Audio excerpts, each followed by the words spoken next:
ഒരു പേഷ്യന്റ് വന്നിട്ടുള്ളത് കാലിലേക്കുള്ള പുകച്ചിലായിട്ടാണ്. നമ്മുടെ കാലിലേക്ക് ഉണ്ടാവുന്ന ഞരമ്പുകൾക്ക് ഡാമേജ് ഉണ്ടാകുമ്പോഴാണ് കാലിലേക്ക് പുകച്ചിൽ അല്ലെങ്കിൽ ബേണിംഗ് സെൻസേഷൻ ഉണ്ടാവുന്നത്. പല കാരണങ്ങൾ കൊണ്ട് ഈ ഒരു ബേണിംഗ് സെൻസേഷൻ ഉണ്ടാവാറുണ്ട്.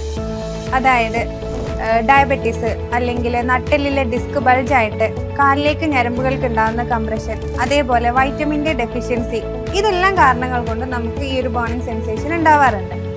ഇതിന്റെ റൂട്ട് കോസ് എന്താണോ അത് മനസ്സിലാക്കിയിട്ട് അതിന്റെ പ്രോപ്പർ ആയിട്ടുള്ള ട്രീറ്റ്മെന്റ് ഇനീഷ്യലി തന്നെ എടുത്തു കഴിഞ്ഞാൽ നമുക്കിത് ഒരു പരിധി വരെ തടയാൻ പറ്റും. അല്ലാന്നുണ്ടെങ്കിൽ ഇതിന്റെ കൂടെ, അതായത് ബേണിംഗ് സെൻസേഷന്റെ കൂടെ നമുക്ക് കൈകാലുകളുടെ ബലക്ഷയം, അതേപോലെ അസഹനീയമായ വേദന, അല്ലെങ്കിൽ ബവൽ ആൻഡ് ബ്ലാഡർ ഇൻവോൾവ്മെന്റ്, ഇതൊക്കെ ഉണ്ടാവാനുള്ള ചാൻസ് വളരെ കൂടുതലാണ്.